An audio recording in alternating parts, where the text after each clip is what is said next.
мына қателікті жасауды мектепте үйретеді ғой. Қателіктің мағынасы неде? Мынандай оңай квадрат теңсіздік береді, және де дискриминант немесе бетпен салып шығаратын болсаңдар, теңдеудің түбірлері бізде -1 және -2. Оқушылар осыны алады да, x1 артық -1 дейді, x2 артық -2 дейді. Бұны негізі ары қарай интервалға салып, плюс-минус плюстар бар екенін білмейді. Алады да интервалға осы екі мәнді қояды, -2 дейді, -1 дейді. Артық па? Артық. Онда мынанда артық дейді. Астыңғысы артық па? Онда астыңғысында артық дейді. Және де екі шешімні бізде мына жерде -1-ден +x-ке дейін дейді, ішті күйдіреді. Себебі осылайынан мектепте үйретті.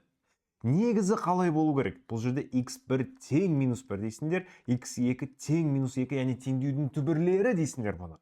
Одан кейін барып оны интервалға қоясыңдар, бірақ интервалға салған кезде боямайсыңдар. Себебі бізде теңсіздік қатаң, -1.